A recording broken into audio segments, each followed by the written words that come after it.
स्वागत है आप सभी का हमारी खास पेशकश में। मैं हूं आपके साथ मानू तेवतिया। ऑपरेशन लंगड़ा, यूपी में अपराधियों को खत्म करने वाला मिशन। बुलेटबाजों के घुटने के नीचे गोली मारने वाला ऑपरेशन।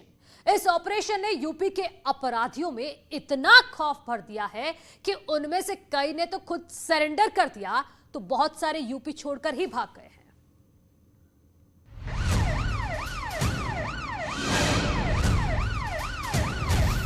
ऑपरेशन लंगड़ा।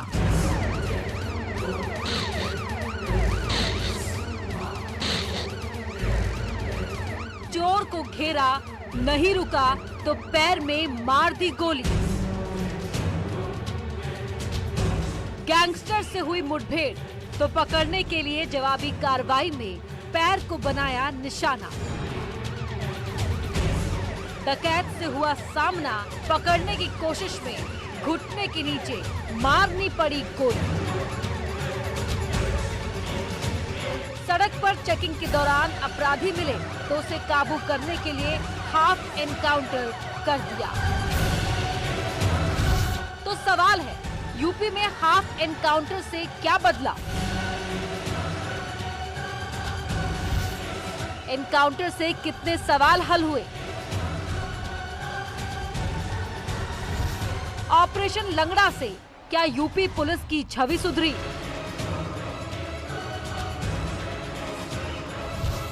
ऑपरेशन लंगड़ा से क्या कानून का इकबाल कायम हुआ? ऐसे तमाम सवाल उठते हैं और लोग पूछते हैं कि आखिर ऑपरेशन लंगड़ा का मकसद क्या है? क्या कानून का राज कायम करने के लिए ये बेहतरीन तरीका है? यूपी पुलिस का दावा है कि एक्शन से बदलाव हुए हैं, लेकिन कितना फायदा हुआ है इसे आज हम समझेंगे।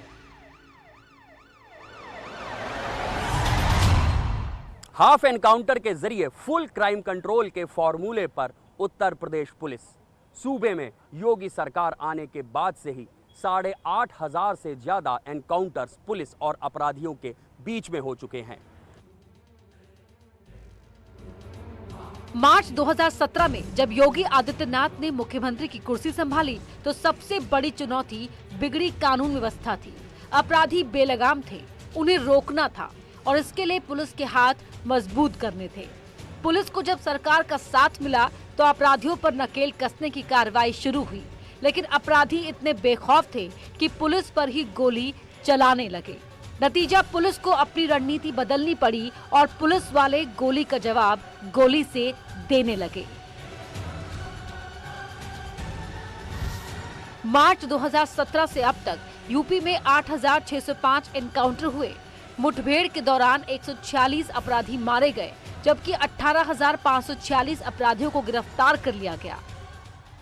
इसमें कई ऐसे अपराधी थे जो एनकाउंटर के दौरान घायल हो गए। 3,372 घायल हुए हैं। घायल मतलब जिनके पैर में गोली लगी है। यही है पुलिस का ऑपरेशन लंगड़ा या हाफ एनकाउंटर। हालांकि एनकाउंटर के दौरान 1,178 पुलिसकर्मी घायल हुए और 13 पुलिसकर्मी शहीद हो गए।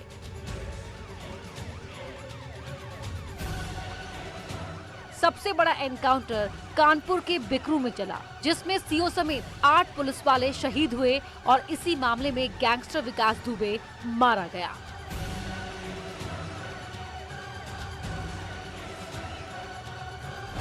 यूपी पुलिस के ADG law and order Prashant Kumar का कहना है कि ये सभी एनकाउंटर्स तभी हुए जब अपराधियों ने पुलिस पर गोली चलाई और आत्मरक्षा में पुलिस ने अपराधियों को जवाब दिया। और इस दौरान अगर अपराधियों द्वारा फायर किया जाता है तो उसका माकूल जवाब पुलिस विभाग द्वारा दिया जाता है, जो शक्तियां कानून के द्वारा भी प्रदत्त हैं।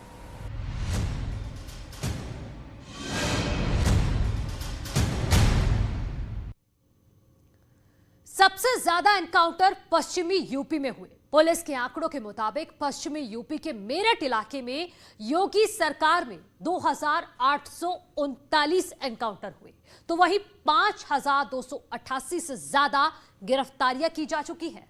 पश्चिमी यूपी में मुठभेड़ के दौरान 61 अपराधियों की मौत और 1,547 घायल हो चुके हैं और इसी तरह आगरा और बरेली में अपराधियों पर नकेल डाला गया।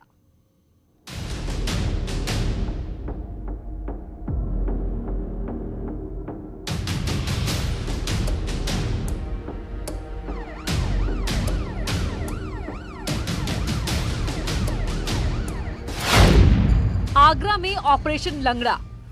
आगरा में हाईवे पर छिनैती और रंजिश में गोलीबारी की खबरें हमेशा आती थी। बदमाश दिन दहाड़े लूट की वारदात को अंजाम देने से नहीं डरते थे। उत्तर प्रदेश में जब से योगी सरकार बनी है तब से आगरा पुलिस भी लगातार बदमाशों पर कहर बनकर टूट रही है। आगरा में जिस लिहाज से बदमाशों ने अपराध किया उसी भाषा में पुलिस ने जवाब भी दिया है। ऑपरेशन लंगड़ा के बाद से बदमाश डरकर सरेंडर करने लगे हैं या अपराध करने से डरने लगे हैं। आगरा में मार्च 2017 से अब तक 265 एनकाउंटर हुए। एनकाउंटर में 4 बदमाश मारे गए। पुलिस ने 748 अपराधियों को गिरफ्तार कर लिया, जिसमें से 60 क्रिमिनल घायल हो गए। आगरा में 2 बड़े एनकाउंटर हुए हैं। एक तो गोल्ड लोन ब्रांच की हुई डकैती में पुलिस ने मुठभेड़ के दौरान 2 बदमाशों को ढेर कर दिया था। इसके अलावा डॉक्टर किडनैप केस में भी पुलिस ने बदमाशों के साथ मुठभेड़ की और 2 बदमाशों को ढेर कर दिया। एनकाउंटर के दौरान बदमाश तो पकड़े गए, लेकिन इस बीच आगरा पुलिस के 31 जवान जख्मी और 2 पुलिसकर्मी शहीद हो गए। कई अपराधी पिछले 1 महीने से आप देखेंगे कम से कम 10 अपराधी आके पुलिस स्टेशन पर आके खुद पुलिस का कार्रवाई के लेके आके खुद सरेंडर किया है और कुछ लोग अपना जमानत तोड़ के भी जाके जेल में भी सरेंडर हुआ और कुछ लोग दूसरा जनपद में जाके भी सरेंडर हुआ है। बरेली में भी इनामी बदमाशों के खिलाफ पुलिस एक्शन में है। जो अपराधी पुलिस पर हमला कर भाग जाते थे, अब उनका बचना मुश्किल हो गया है। बरेली में अब तक 246 एनकाउंटर हुए, जिसमें पुलिस ने 508 अपराधियों को गिरफ्तार किया। एनकाउंटर के दौरान 3 बदमाश मारे भी गए।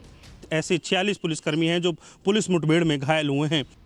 पुलिस की कोशिश होती है कि अपराधी को पकड़कर उसके नेटवर्क का पता लगाया जाए। जान से मारने की कोशिश नहीं करती, लेकिन अगर अपराधी लगातार पुलिस पर हमला करता है तो बचाव में ढेर करना पड़ता है। जो 83 अपराधी हैं वो घायल हुए हैं उसमें पुलिस की गोली लगने से। साथ ही साथ इसमें 3 जो हैं वो इनमें 3 अपराधी हैं, उनकी मृत्यु भी इसमें हुई है। और इसके साथ ही साथ जो है 45 पुलिसकर्मी हैं, उनकी इसमें जो है वो इस मुठभेड़ में घायल हुए हैं। इसके साथ ही साथ इसमें इन जो 508 जो अपराधी इसमें गिरफ्तार हुए हैं पुलिस मुठभेड़ में, इसमें से 214 ऐसे थे जिनके ऊपर कोई इनाम घोषित था।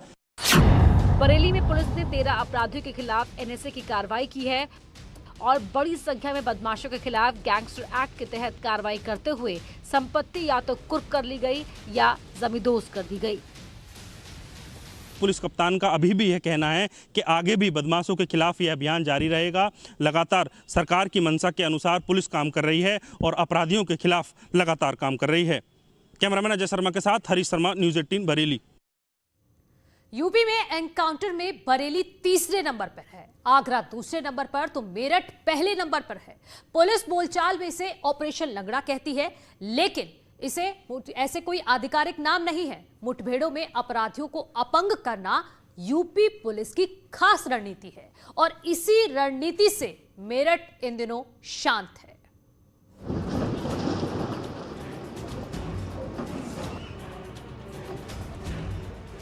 इमारतों को जमींदोज करते बुलडोजर की ये तस्वीरें मेरठ की हैं।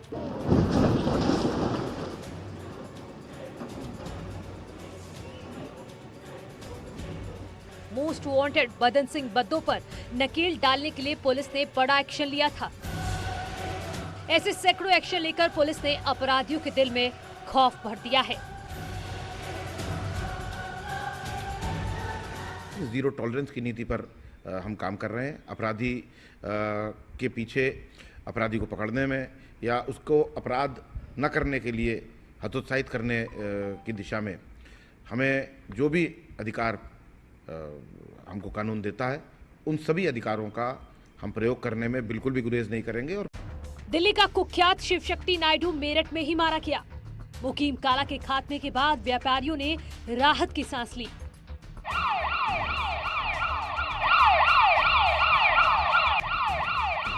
पश्चिमी उत्तर प्रदेश में संगठित माफिया सरगना की कमर तोड़ने के लिए मार्च 2017 के बाद से पुलिस ने मेरठ क्षेत्र में अब तक 2839 एनकाउंटर हुए, जिसमें 1547 अपराधी गोली लगने से जख्मी हो गए। पुलिस ने एनकाउंटर में 5288 अपराधियों को गिरफ्तार कर लिया और इसी दौरान 61 बदमाश मारे गए।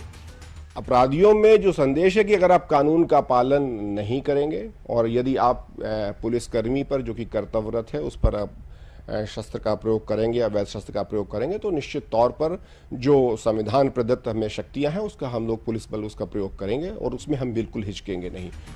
पुलिस के इसी रुख से अपराधियों में खौफ बैठा। छोटे अपराधी शांत हो गए तो बड़े अपराधी जेल भेज दिए गए। देखिए, गैंग्स पर ही हम लोगों ने पूरी तरह से अंकुश लगाया है। हमने 4 गैंग्स चिन्हित करके तो आज या तो जेल के अंदर हैं या फिर वो नहीं हैं। तो अब हम आगे के लिए बस इतना ही हमको देखना है और सुनिश्चित करते रहेंगे कि लगातार हमारे जो व्यापार मंडल के लोग हैं, जो व्यापारी हैं, उन पर हम कॉन्फिडेंस बिल्डिंग मेजर्स लगातार हम उद्यत बनाए रखे रहें और जो हमारी युवा पीढ़ी है वो किसी भी तरह से अपराध की दिशा में न जा सके। एनकाउंटर पर आए दिन सवाल उठते हैं, लेकिन पुलिस का कहना है कि अपराधियों को मारना मकसद नहीं होता। आत्मरक्षा में कानून व्यवस्था बनाने के लिए ऐसे कदम उठाए जाते हैं। सवाल उठने पर मामले की जांच होती है। एक मजिस्ट्रियल जांच होती है, उसके बाद से पूरा ट्रायल होता है और इसके साथ साथ स्टेट ह्यूमन राइट कमीशन तथा नेशनल ह्यूमन राइट कमीशन में भी ये मामले जाते हैं। और ये बताना यहाँ पर उचित इसलिए होगा कि अभी तक जो भी केसेस हुए हैं, किसी भी केस में किसी भी संवैधानिक संस्था के द्वारा कोई एडवर्स टिप्पणी उत्तर प्रदेश पुलिस की कार्रवाई पे नहीं की गई है। पुलिस के एक्शन से यूपी में अपराधों में कमी आई है। सरकार का दावा है कि डकैती के मामलों में साल 2016 से 2020 तक 67.69% की कमी, लूट के मामलों में 66%, हत्याओं में 25.70% कमी आई है, दंगों और झगड़ों में 29.75% और रोड अप मामलों में 100% की कमी आई है। जबरन वसूली और अपहरण के मामलों में 41.51% और दहेज हत्याओं के मामले में 9.18% और बलात्कार के मामलों में 32.24% की कमी दर्ज हुई है। 2021 में मामले और कम हो गए हैं। इसके पीछे एनकाउंटर बड़ी वजह बताई जाती है। मारने की नीयत से जैसे सेना और जब लड़ाई होती है किसी 2 कंट्रीज़ के बीच में तो फायरिंग की बात होती है, लेकिन जब पुलिस कार्य करती है तो वो चाहती है कि पहले उसको हम इनकैपेसिटेट कर दें, हम उसको गिरफ्तारी का। इसलिए ये चीज़ें कभी भी जब भी पुलिस लॉ एंड ऑर्डर में या इस तरह की चीज़ों में कार्रवाई करती है तो ये कोशिश रहती है कि मिनिमम डैमेज हो और हम अपराधी को गिरफ्तार करें। यूपी पुलिस का ऑपरेशन लंगड़ा अभी भी जारी है। अगर कोई सोचता है कि पुलिस पर हमला कर कोई अपराध कर बच जाएगा तो अब मुश्किल है, क्योंकि यूपी की पुलिस गोली का जवाब गोली से देती है और बड़े बड़े अपराधियों को लंगड़ा बना देती है। न्यूज़ 18 के लिए मेरठ से उमेश श्रीवास्तव के साथ लखनऊ से ऋषभ मणि त्रिपाठी की रिपोर्ट।